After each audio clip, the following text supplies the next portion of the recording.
आज से कुछ साल पहले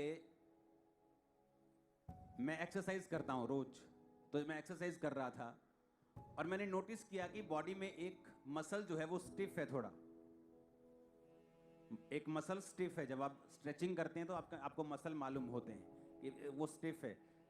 तो मैं ज़्यादा जिम जाता था, मैंने स्ट्रेचिंग पे कम ध्यान दिया, तो मैंने उसे छोड़ दिया ऐसे ही। 4-5 साल में मेरा ट्रेनर चेंज हो गया और मेरे नए ट्रेनर ने कहा आज हम स्ट्रेचिंग करेंगे। 5 साल बाद जब मैंने फिर वही मसल की स्ट्रेचिंग की तो वो अभी भी स्टिफ था। मैंने सोचा मेरा मसल है, मेरी बॉडी में कोई प्रॉब्लम नहीं है। 5 साल बाद भी जब मैं ये मसल को दोबारा स्ट्रेच कर रहा हूं तो ये स्टिफ है, अभी भी अकड़ा हुआ है, जबकि प्रॉब्लम नहीं है। बड़े आपके बॉडी के कई मसल होंगे जो स्टिफ होंगे, आपको मालूम नहीं होगा।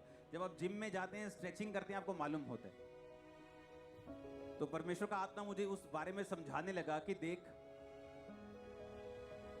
जब तूने उसका कुछ नहीं किया, 5 साल बाद भी वो स्टिफ का स्टिफ ही रहा, अकड़े का अकड़ा ही रहा।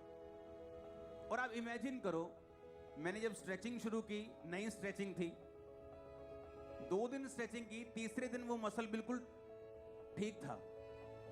5 साल वो वैसे ही रहा और मुझे मालूम नहीं था। मैंने एक बार किया तो वो स्टिफ था, मैंने इग्नोर कर दिया क्योंकि मेरा ध्यान मसल बनाने पे था। लेकिन जब ट्रेनर चेंज हुआ, 5 साल बाद एक नई एक्सरसाइज की, जब स्ट्रेचिंग करने लगे एक्सरसाइज से पहले, तो वो मसल स्टिफ निकला। तो मुझे ध्यान में आया कि वाकई ही इस दुनिया में अपने आप कुछ भी ठीक नहीं होता है, उसे करना पड़ता है। कई बार आप सोचते हैं कि ये हो जाएगा, अपने आप हो जाएगा। टाइम कुछ भी हील नहीं करता है। और वही सिंपल एक्सरसाइज भी, ज्यादा लंबी स्ट्रेचिंग नहीं, जस्ट 20-20 सेकंड की स्ट्रेचिंग और वो मसल लूज बिल्कुल ठीक था। परमेश्वर ने कहा, पतरस मुझे पानी के अंदर ले जा अपनी नाव से। मुझे ना अंदर से वचन सुनाना था कि लोग मुझ पे गिरे ना, क्योंकि लोग कोई हीलिंग के लिए प्रभु पे गिर रहा था, कोई बात करना चाहता था, कोई दुखड़ा सुनाना चाहता था। तो परमेश्वर अंदर जाके वचन सुनाते हैं और पतरस को बोलते हैं अब मछलियां पकड़ने के लिए अपना जाल डाल।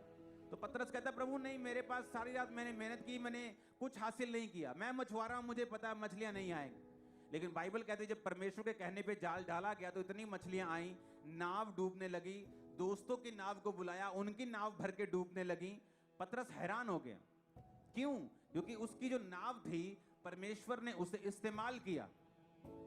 आज बहुत से लोग ब्लेस्ड नहीं है, मेहनत करते हैं, ये नहीं कि मेहनत नहीं करते, ये नहीं कि एफर्ट नहीं लगाते, जेन्युइन नहीं, पूरी जेन्युइनिटी के साथ मेहनत करते हैं, लेकिन कुछ भी हासिल नहीं। क्यों? क्योंकि उनकी नावें जो हैं वो परमेश्वर के कामों के लिए इस्तेमाल नहीं हो रही। एक समय है परमेश्वर आपको अलाउ करता है, आप कम काम करते हैं, वो अलाउ करता है, वो धीरज रखता है, पेशेंस रखता है। लेकिन एक समय आता है जब परमेश्वर कहता है बस, नो मोर पेशेंस, अब नहीं, अब तुम्हारा टाइम पूरा हो चुका है, मैं चाहता हूं तुम मुझे फल दे। जिस काम के लिए इस पेड़ को लगाया गया था, वो पेड़ फल अब मुझे चाहिए। नेहेमिया राजा के सामने गया। दूसरे बाब में पहली आयत में लिखा, अर्थ क्षेत्र राजा के 20वें वर्ष के निसान नामक महीने में, जब उसके सामने दाख मधु था, तब मैंने दाख मधु उठाकर राजा को दिया। इससे पहले मैं कभी उदास उसके सामने नहीं हुआ था। राजा ने मुझसे पूछा, तू रोगी नहीं है, फिर तेरा मुंह क्यों उतरा है? ये तो मन की उदासी होगी। तब मैं अत्यंत डर गया। मैंने राजा से कहा, राजा सदा जीवित रहे, वह नगर जिसमें मेरे पुरखाओं की कब्रें हैं उजाड़ पड़ा है, फाटक जले हुए हैं, तो मेरा मुंह क्यों ना उतरे? अब यहां पर रिस्क लिया गया, अपनी नौकरी का रिस्क, इतनी बड़ी ऊंची पदवी के ऊपर था।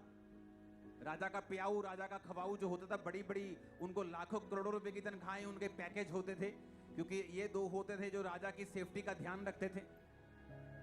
अब उसका रिस्क ये था कि वो उदास होकर राजा के सामने गया, राजा उसको दंड भी दे सकता था, 10 साल का सजा राजा, कि तू मेरे सामने उदास होकर कैसे हिम्मत की मेरे सामने आने की।